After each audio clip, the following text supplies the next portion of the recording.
you obviously had very positive influences, and that was a great thing to start a childhood with. Yes, That you loved and admired. That's what I hear. Am I yes. off or right? Oh, Okay, you're right. great. I was very loved and yes, absolutely. So, so to have that going around back and forth between adults and children Hmm. sets a child on a positive path. Of course. So to have that environment or environments and then be able to have your own realizations at a very young age, well, these are like getting lucky charms in the Of best course. life nuggets possible. And So, not realizing it at a young age until later when you mature, then you think to yourself like times like this, oh yeah, I did do that. And this did help mold me, that kind of thing. So yeah. and it's a formulation of like seeds being planted. Hmm. Exactly. And you're absolutely correct because it's what I call like a living onion. It's layers and layers of experiences and life moments and Hmm. a collection of art before your very eyes Hmm. that if Hmm. you take the time to reflect, you get to see how that masterpiece is created.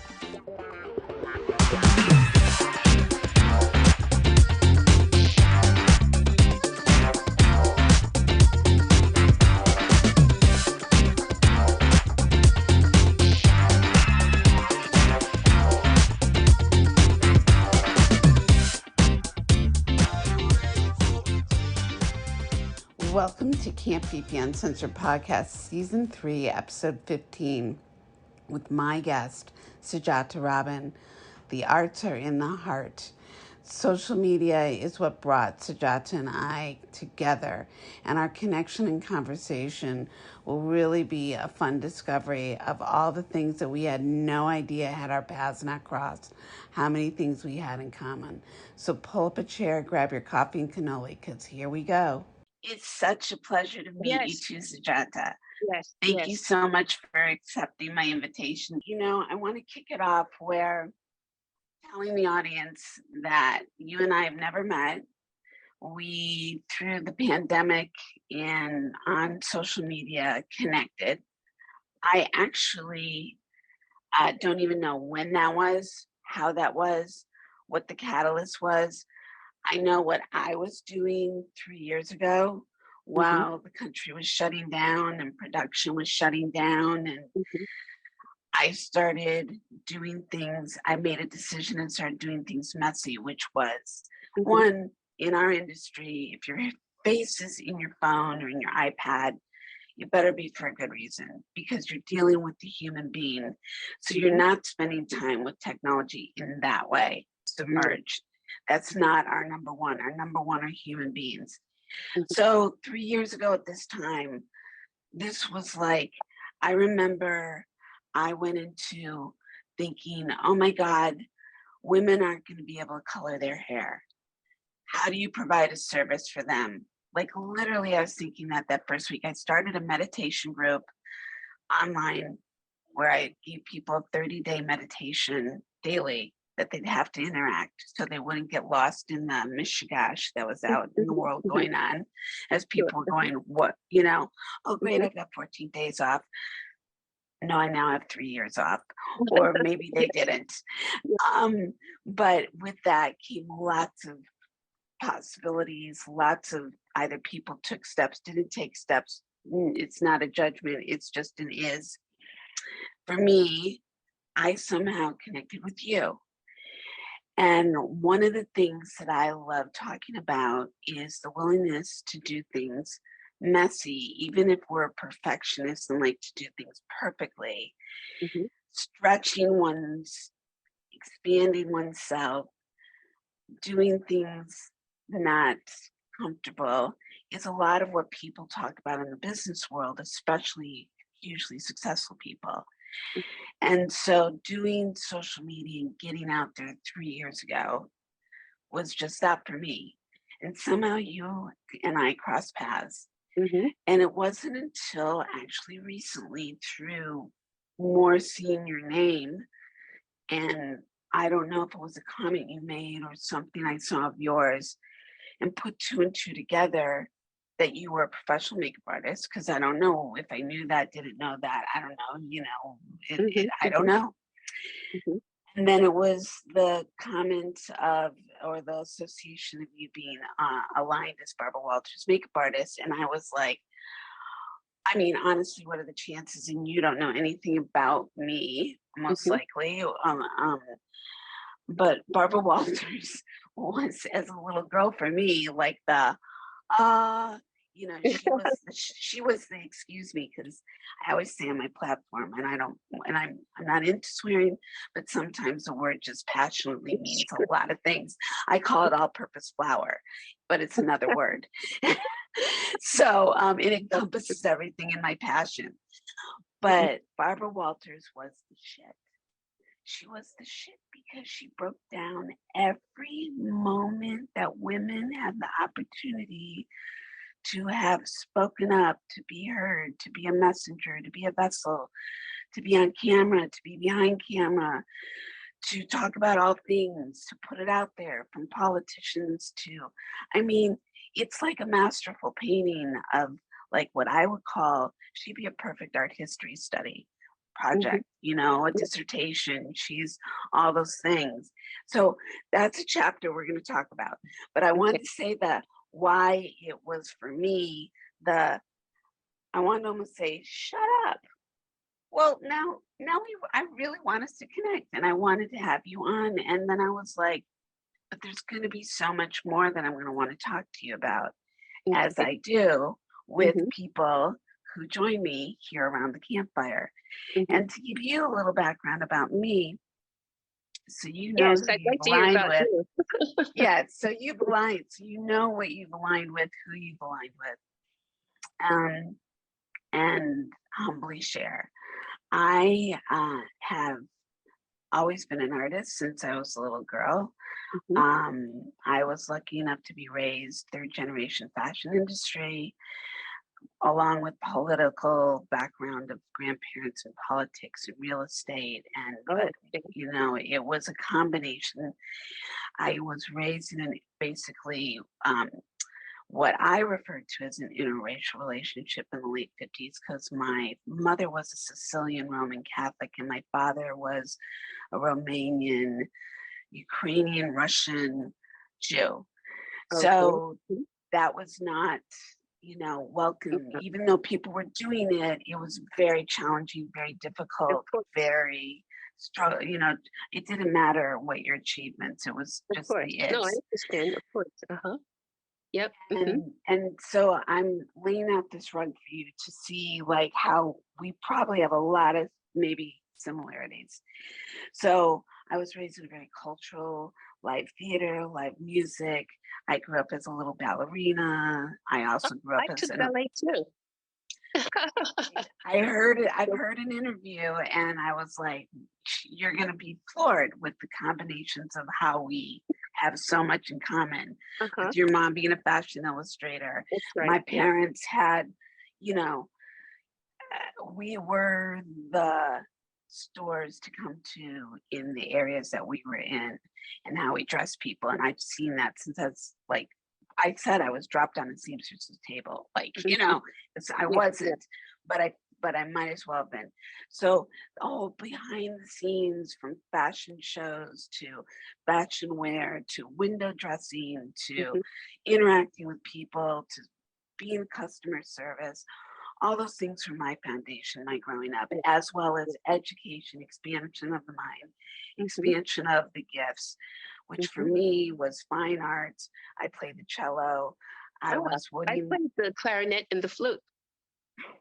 see? First I, the this, clarinet in fourth grade, and then the flute afterwards. And I was in amazing, chorus. Yes. amazing. See, Yes. and I did live theater. Did you do musical theater? Yes. Yes. Isn't See, it so, something? but this You is well, we're why both obviously we're artists at heart because I know I'm artists an at artist at heart. heart. It's in my blood. It's in my DNA. You know. And that's why I introduced you as me, as I've been an artist since I was a little girl, and I Yeah. knew you would resonate with that, Yes. Yes. and be happily surprised, post technicalities, why we're supposed to connect. and the Well, beautiful social thing to be media, able to connect to you.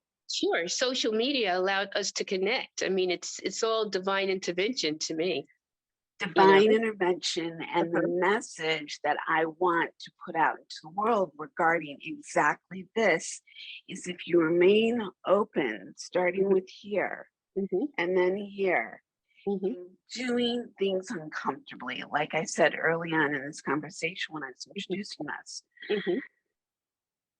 miracles and magic can occur. I And agree. many people, right? Yes, and I agree. and it's the pathway to our very organic careers, our lives as they have been up to this moment, as they Yes. will continue to bless and be. And for those out there who I love to inspire through conversations like this, as the like fairy dust example, This is great. I think it's a right? wonderful idea. Yes.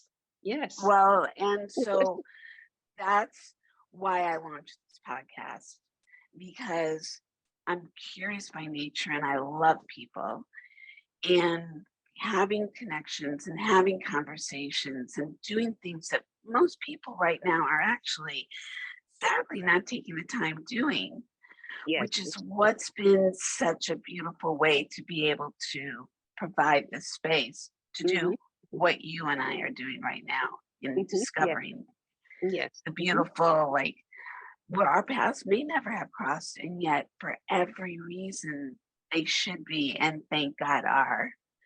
Hmm. Hmm. And as I said early on, when the pandemic hit, and I discovered like two, probably years later, especially being in the film world and the entertainment world and the world that we also had to expand our outlets, our way we communicated.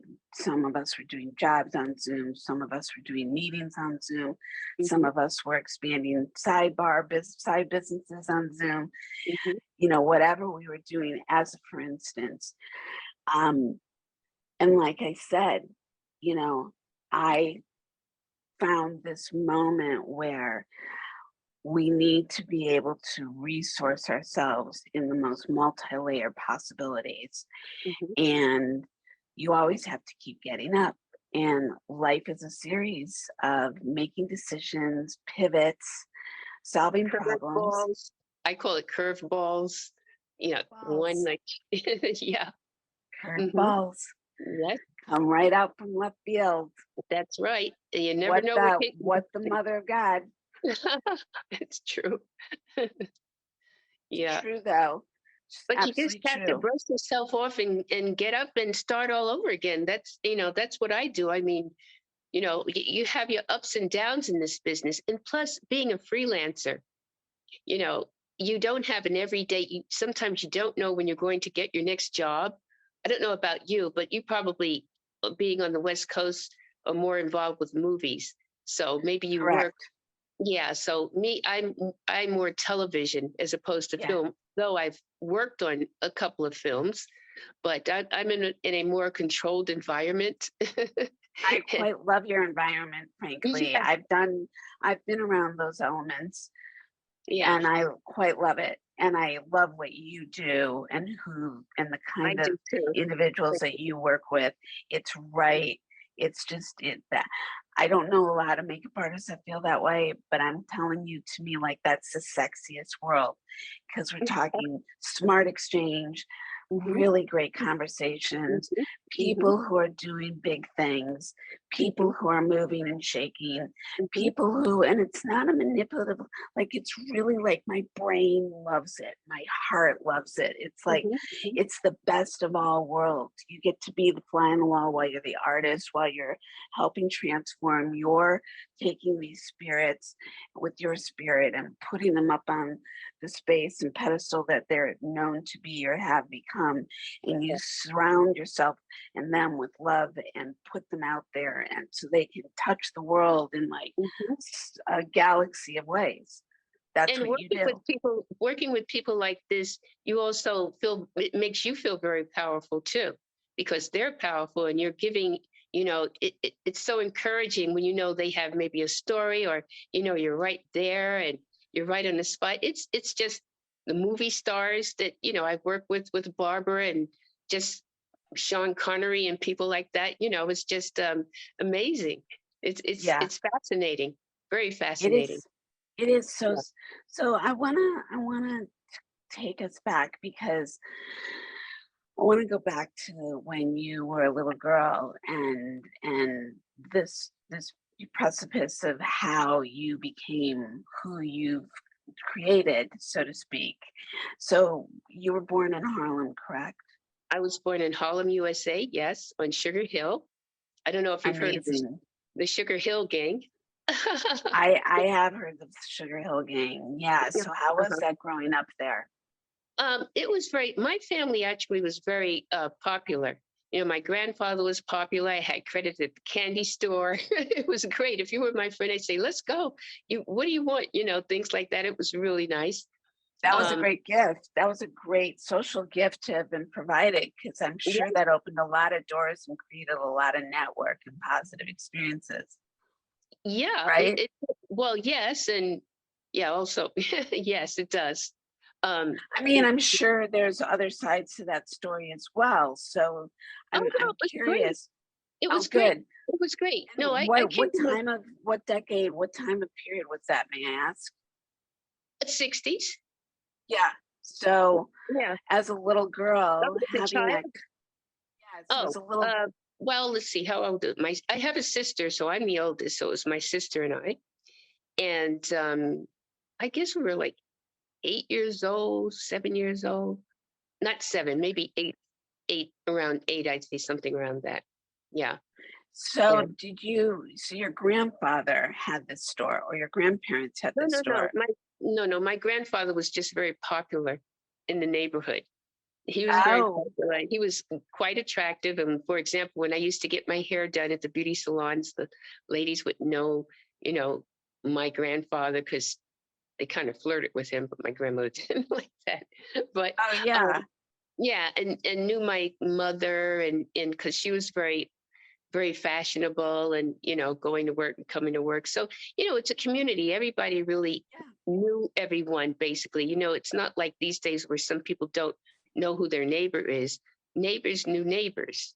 You know, Yeah, I agree. yeah, it's very different now. I mean, nobody we say hi, but and respectful, but it's very different now. So It is. yeah, um, So I'm curious, what did your grandparents and parents do? Did any of the things that they did professionally no, no, influence? not my grandfather. Uh, not my no, my grandmother. No, they were just. She was a domestic and a nurse. She worked at a hotel, a hospital, Mhm. and my grandfather was a Pullman porter back in the day, Wow. and that was a very notable job for a man, African American man. They had a union and things like that, so it was a very respectful job at the time. So he Um, was untrained. yes, he was the one in the white Yes. jacket and helping Yes. people, and he had a great smile, and he was very poised. That was a good job to have. I Yes. understand. I grew Yes. up with people who actually were part of the train Oh. business. Oh. Okay. And I also know history and my own, thank God. And I mean, I'm very aware of what your grandfather had the opportunity to do and Hmm. become was at that time Hmm. because of social issues, a Hmm. gift. Hmm. Well, And like yeah. you No, said, of course. it had And nothing to do with like intelligence or whatever. I'm taling about because of social but circumstances. actually, he was quite intelligent. He was practically a mathematician. You should see. Yeah, he was very My smart. point exactly. Oh, well, my point exactly. Hmm. My point is that it again, individuals and who they are versus the social justice or issues that we've had around us, Hmm. whether it's happened to you or not. The point is, it's been out there. And during the 60s, as a Black man, just like you said, to have been given that opportunity to be in that position Hmm. was not something that came by everybody. Hmm. It Hmm. just wasn't. Yeah, well, And actually, that was before the 60s for my grandfather. That was in the what 1950, 40s or something like that. My grandfather. Yeah, that was way How long before. did he do that for, do you think? Do you I'm know? not sure. I really wish I could. I'm not sure how long he did that for, but it's good time. I'm not sure. My reason for talking about this, which maybe you're like, why are we talking about my grandfather? Because your What's up? We were all exposure, kids.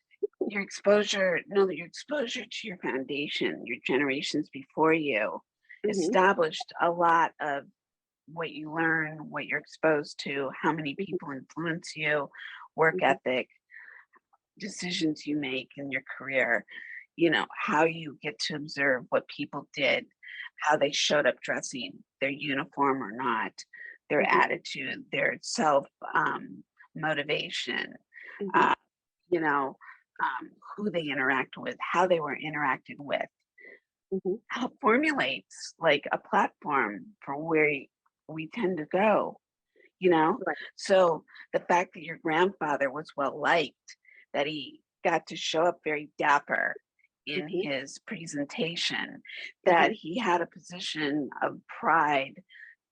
Right. Obviously, he was intelligent. You didn't land there because you weren't, you No. know? So, I don't. they knew who they were hiring because he had to represent in a manner that everybody Of loved course. him. What? So Exactly. As so do we. To this yeah. day, the modern day, yes. Hmm. And are any of your grandparents still with us? No, not my grandparents. I feel like an orphan, but I'm not. My mom and dad have passed on. They've all transitioned to the other side. No, it's interesting that you said that because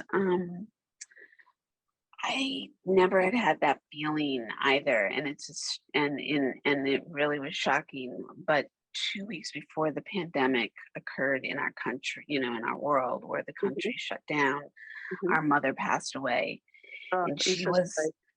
thank you, she was the last of the living of like in my immediate mind That's and tough. certainly our parents and grandparents. And that word crossed my like, and I was really shocked because I know I'm not an orphan. That's not that's there's no truth to that. But in that moment Mhm. of realization and loss, you have this realization of your loss and the That's true. finality of that That's true. having nothing to do with energy or them around you or being spirit Mhm, guides or whatever mhm, and however you see it. mhm. That I get. I completely Yes. got why you use that Mhm. word. And so I Yeah. I wanted to honor that.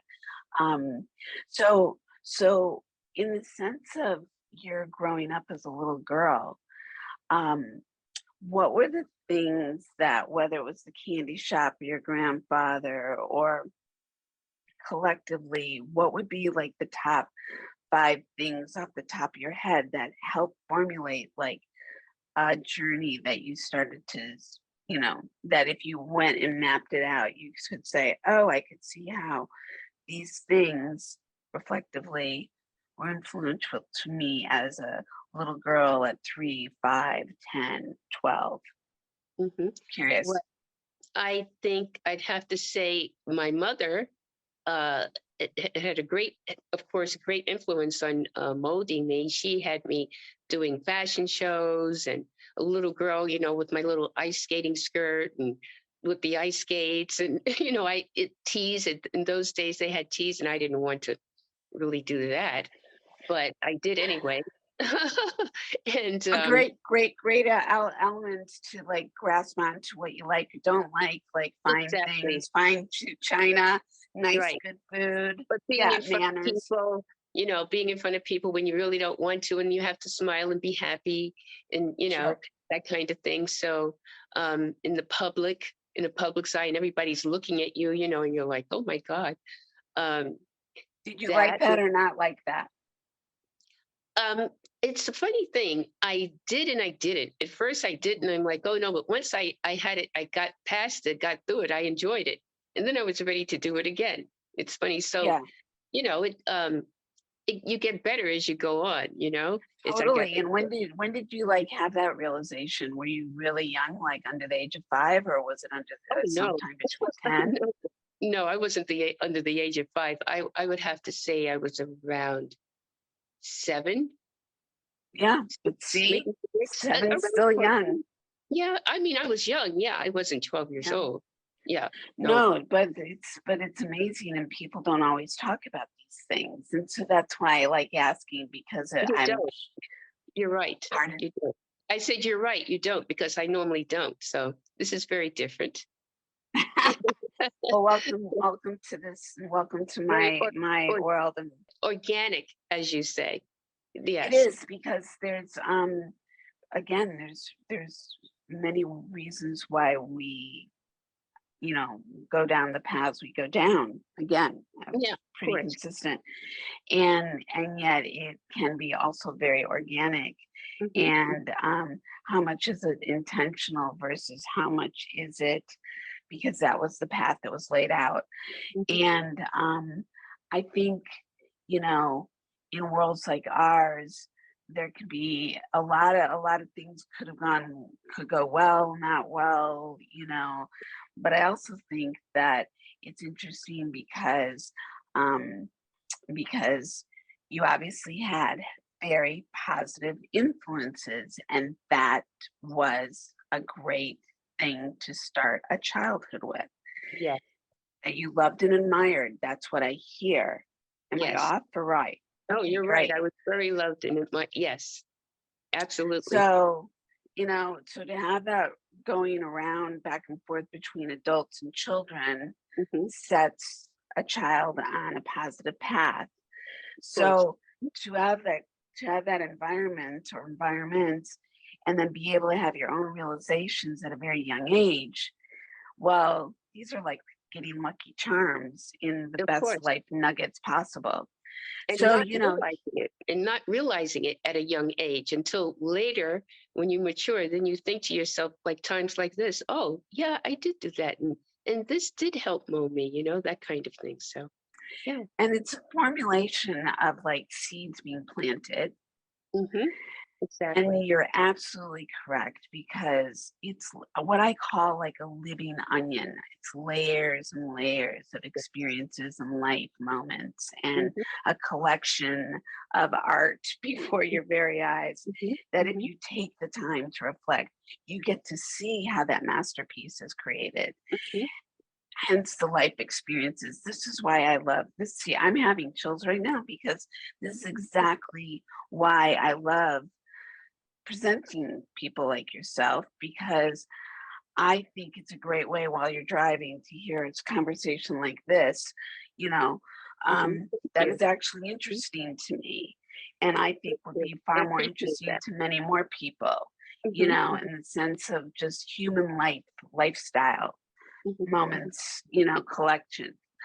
So going forward, in your as you were maturing, in like what we would refer to as junior high school era, what have you, and music, like, you were playing you said the flute by a certain point in that span, right? Hmm. Hmm. You Clarinet went from the first. clarinet to the Clarinet clarinet, before right?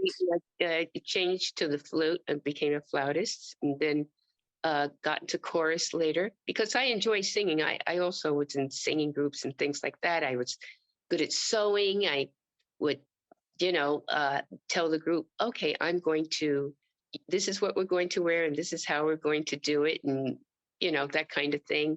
I was dancing at one time, so I do the choreography.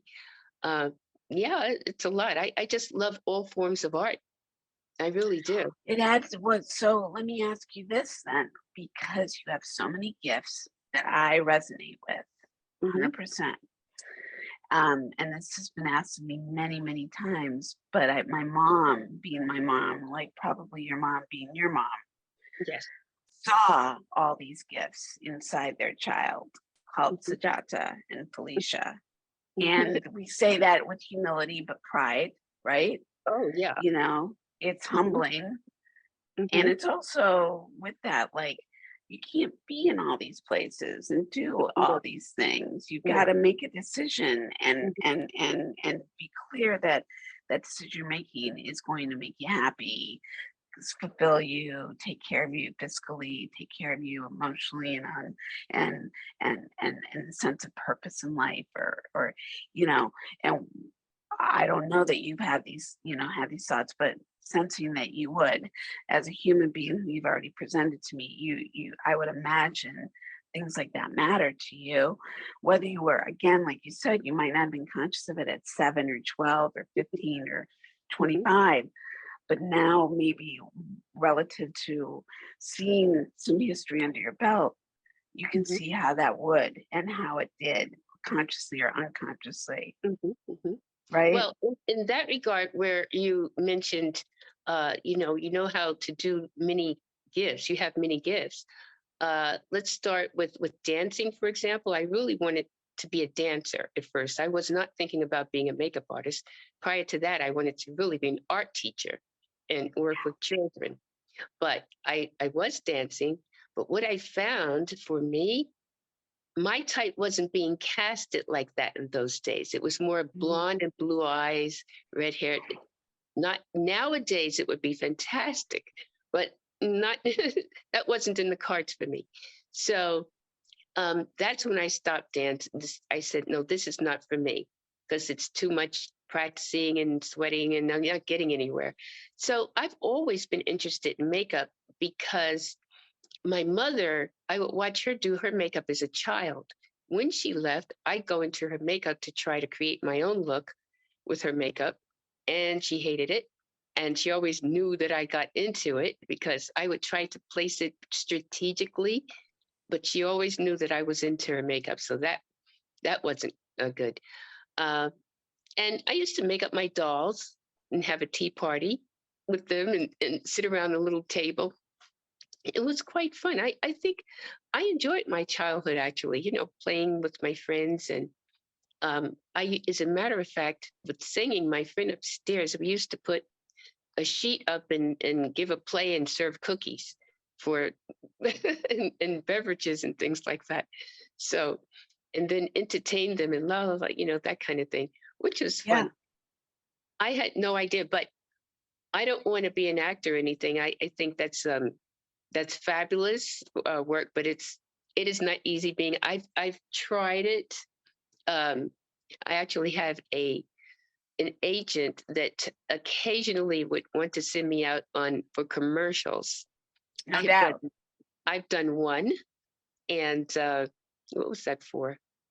I'm trying to think. It was a while ago. It was before the pandemic. Let's put it that way. Mm, But it was a shot at Fairleigh Dickinson University, got it. and yeah, but it was. That's not something that I want to do though. I like being myself. I can be myself on camera, but to be somebody else, that's a whole nother story. Yeah. Um, That's a really great statement, Sajata, because it's interesting because we do deal with so many individuals. mhm, And I don't know what your thoughts were when you got into this. And I can't say, no, I can tell you actually what my thoughts were when I got into yeah, this. please. Um, it's interesting you talk about, if I may just reflect back on what you just talked about, when you made a decision, you weren't, oh, as much as you love dance, when you shifted. Mhm, So, like at 3 years old, I was a really good little dancer, and that's when I started classical ballet. And I have said it's the only time that French was really spoken around me because my ballet teacher only spoke French, mm, and I was so good. But what was interesting, what you said about they weren't casting my type at the time. If it was today, it would be a completely different situation. of course. Yeah. Well, relative to what you share, was this the 60s that you're talking about? Um, Okay, do you 60s, feel, 60s, or no, 70s? I would say early 70s, Okay, great. late 60s, early 70s. Yeah. Okay, great. Mhm. But that same period that I know how, like, I talk a lot about history in America and the things that were going on as children growing up and the things that we were observing from, you know, Kennedy's being killed and Martin Luther King's being killed and civil rights and women's rights and interracial and voting rights and protests and Vietnam Wars and all the things that initial, like, whether it was being spoken of in your household or whether we or not were to be an experience. We talked about, ironically, the blonde hair, blue-eyed girl. I Mm-hmm. grew up with all blonde hair, blue-eyed girls. I Mm-hmm. was like, in the Midwest, about, like Northern Illinois, Southern Wisconsin, Chicago being, Rockford, Illinois being where I was born, Chicago and Wisconsin, like that whole area I was raised in. Chicago? And You said yeah, Chicago. My mom my is from family's from Chicago. Chicago. Oh, So this you is just get, this is right. Oh my God. See? So like well, the this is way, such like a the onion just coincidence. keeps, Everything. it's a beautiful gift. It's a It beautiful is. gift. It is. It is. So lots of my roots come from Chicago. Like my whole Okay. family, both sides Mm-hmm. come from Mm-hmm. Chicago. And and it's funny. So I, like you, for my own reasons. So my teacher wanted to put me on toe by 5. The reason why it didn't happen, which is so darn early, for God's sake, I'm so grateful she thought not to do this. Um, but I was a little full figure girl. I wasn't like extraordinarily heavy, but you know, I was surrounded by mirrors, whether it was in ballet class or in my family stores. I knew what I looked like compared to my little peers Mm-hmm. Mm-hmm. who were like, much more petite, Mm-hmm. even though I had all these gifts. So it didn't Mm-hmm. matter what I put my mind to. I would, not in competition with my friends, just in my own little brain. Like I always knew that just showing up and doing my best and being my best, whether I felt confident or not, was my intention. Right. So Mm-hmm. you just Exactly. delivered, right? So just Yes. like you were talking about, being put out in public circumstances, being amongst a lot of people, interacting, being seen, being Mm-hmm. given these opportunities, formulated you. I had the Mm-hmm. same, Yeah. you know. Um, whether it was learning how to perform or learning the kind of things that I got to be dressed in and the kind of things that I know I had that my friends didn't have Mm-hmm. Sure. because of those associations. It was Mm-hmm. all very vibrant little titillating, formulating things. Mm-hmm. Saw my first Broadway play, ironically, you'll love this one, which was Hello Dolly, all black production with Pearl Bailey and Louis Armstrong. Oh, I was okay. like at the edge of my seat. Is that That was was your, my you mean the first play that you went to see? You it's a Broadway, on Broadway. on I'd Broadway. seen lots of plays and Okay. musicals The in the Broadway play. Midwest. Okay. Mine was Yeah. Melba Moore. Melba Moore's play. Oh That my was my God, what first play was that? huh? What play Melba was Moore. that? No, I Uh know who Melba Moore is. oh yeah, I'm trying to think. But anyway, I know that was my first Broadway play. I've had many other little plays. As a kid, you go to little puppet shows and things like that. I've been to a Yeah. lot of those. That was fun. But oh gosh, Melba Moore. I'm trying to think. I'll Well, and tell you. remember then, like I think it was within a year. So I mean, I don't even know because The I was name so of that. young. But we were going to New York all the time because my father doing buying trips. So we Mm-hmm. were always in and back and forth between Chicago and New York. Nice. And so I knew that also that was not what my friends' families were doing. That was a very unusual circumstance. So Mm-hmm. being a little Sicilian Jewish girl in the fashion industry doing these trips, being very aware of politics, being very aware of the arts, being exposed to all these Mm-hmm. things Mm-hmm. that my friends weren't exposed to. It wasn't Right. because I was wealthier or anything. It wasn't any of Right. those things. It just Mm-hmm. was the circumstances, the Right. environment that Right. formulated my desires, my passions, my visual like wows. And this leads me to us going back to, making the decisions. I certainly knew I wasn't going to be a little dancer. I love dance and I continue to dance in musical theater and other things. And like yourself, there were lots of things, playing music, dancing, creating, being artistic, and then making a It's decision you wanted to become a makeup artist. that was not something that I was ever intending on doing.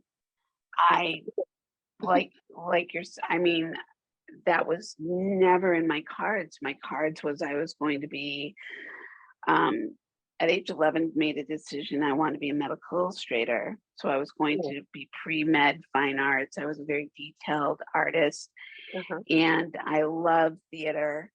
I just knew I didn't want to starve.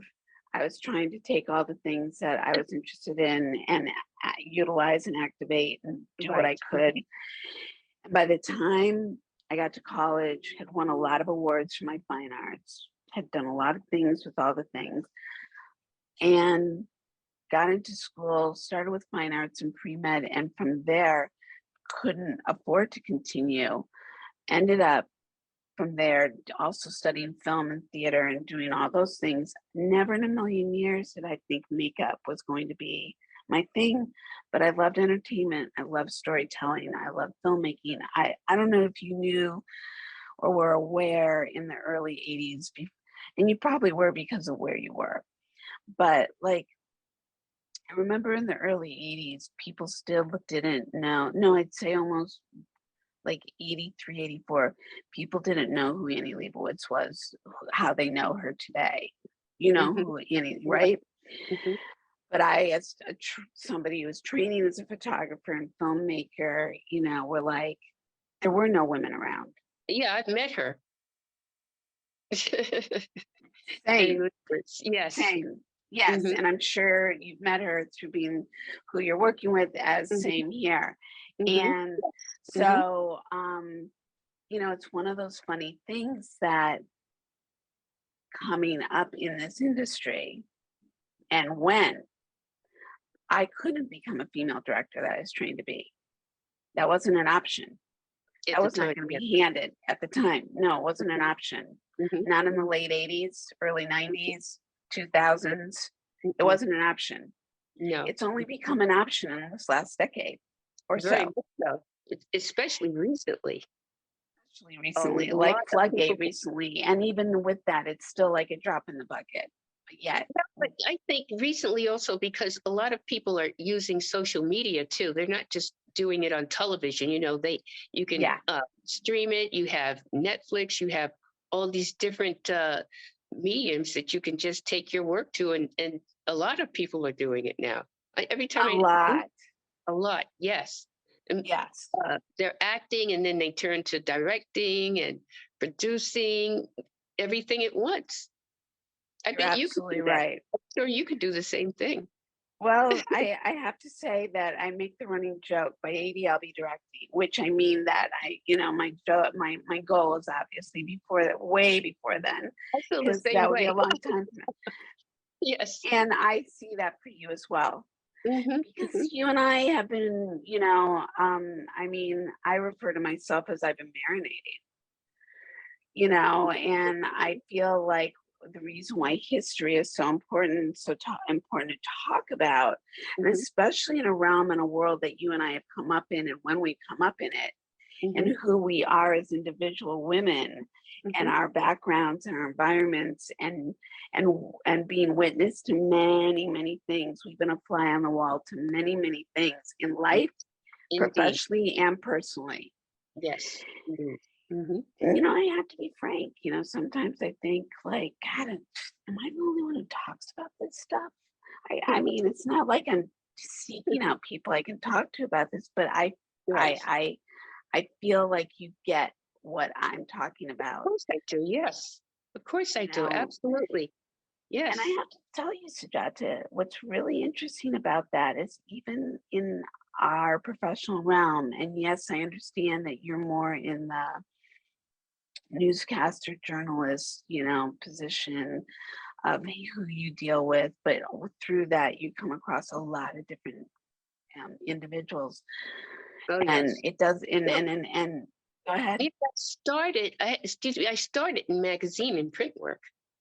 That's where I started. I did not jump into television. You go from beauty salon, working with a cosmetic company and beauty salon, and then, you transition. I got an agent. I got my book. Well, actually, when I was working at the Kenneth salon, I Kenneth was the hairstylist to Jacqueline Onassis when she was in the White House. I remember. Yeah. And so I started working there. Actually, I was working someplace else and they discovered me over there. It So was so did funny. you train? Did you train as a licensed cosmetologist that brought you into that realm, or what brought you into that realm so randomly, or were you already doing makeup? Like, what was the lineage of that? No, sincerely, Yeah, well, of where? course I'm trained now and have my license and everything, but at the time, well, let's see. While I was working at the Kinna Salon, I would actually change into my outfit and go to my school for my license. So you were like what, in high school during this No, time? no. This is in the 80s. This is in the 80s. Early. Okay, No, like okay, 80, 81 when I was working okay, at Kinna's. And okay. so because I had to get it, I was working someplace else before, but, just as a makeup artist, not as hair, you don't touch hair. It Hairstyling by Joseph's, which was a very popular Black salon in New York, the off of Park Avenue. Well, And in the early 80s, that was when you were there. I was there in the late 70s, like 79. And then from there, I went to, uh, now you're making me think where I've been so No, much. the reason why I am, and I'm gonna, because I think this is important with Yes. people who are hearing this, Yeah. is first off, in the late 70s, to be a prominent Black salon owner that's heavily sought out on Park Avenue, that's a big damn deal. Yeah, I'm saying because That's a there were big, only two in New York. That was John Atchison and Hairstyling by Joseph, and he was the main one. He was great. He worked with Diana Ross and other celebrities and notable people of. I'm telling you, everybody. And as a matter of fact, Natalie Cole was his client, and she was my first celebrity. and being in that environment, I no doubt aligned you and gave you the trajectory to Yeah. how those seeds started to get planted by Hmm. being in that environment. And Hmm. from Joseph, so at that time, had you yet gotten licensed? Were you already licensed when you were in those environments? That's why you were getting it at the same time. So you were like apprenticing technically. Yeah, apprenticing technically, but I didn't have my license yet. No, no. Okay, so that makes sense, but you were getting it at the time, you said in the early 80s, and those were that environment, and then moving on to the other environment Mhm. with, I'm sure, a brickload of other environments is what created your career, Well, correct? one thing led to another, uh, when I was, when I was at the Joseph Salon, the thing about then women of color were not really wearing makeup as much as they are today. So my job was rather boring. They want their eyebrows tweezed or went to buy a lipstick. And so I wasn't that busy. It was quite boring to me. I would, And what years were those? What years were those specifically that you were doing that in the salon? uh, it was in the late 70s. Okay, So I so can't give you the precise year because so my experience of that is so correlated to everything that you have said and how you this all came about, because I also once I finished university is when I went to beauty school, and I'm telling you this for a reason. So to see how similar, I ended up working for a major cosmetic company while getting licensed. Also went to the salon, a very highly sought out salon, as well as was doing platform work, as well as then got into fashion print and got my agent. And so you and I did a lot of the same paths coming forward, that not everybody may realize that that is not necessarily the path of how people come to be in professional positions like ours, because there is no one path, there is no no, direct path, and there no, are many people and how they've come to that path. mhm, It's not like studying to become a teacher or a doctor or an exactly. engineer. Mhm. Our path has no like, hey, you got to get these credentials and pass this LSAT for law school. And no, it's none of that. No. Lots of people get into this for a variety of reasons, Mhm, not because they're necessarily storytellers or filmmakers. mhm, mhm. Right? They Yes. it's timing, good luck, as well as Well, talent, that's I'd like true. to hope. But who you know, Yes, that too. There's that. That's you know, true. and that's having an honest conversation. Mhm. Because for And women like perseverance is very important too. You know that. That's super important because perseverance, yes. perseverance, that was what I was about to say also, is that you and I have not been able to have a long-standing successful career for lack thereof. Mhm, mhm. That's right. Mhm. Yeah, And a lot of belief. and a lot of belief. Yes. Thank you for joining us this week on the Camp Fifi Uncensored podcast. I hope you love this conversation. It's a perfect example of how we have all the opportunities around us to connect and converse with people that we never may have known before and realize how many things that we have that we can share in common. In the meantime, have a beautiful week. Join, subscribe, share, and join us next week and gather around the campfire where we talk about everything from soup to nuts, or what we like to say, from cannolis to egg in the holes. And don't forget the s'mores, because it's where the spirit is young, the soul is wise, and the life stories are vast. Much love. Bye for now.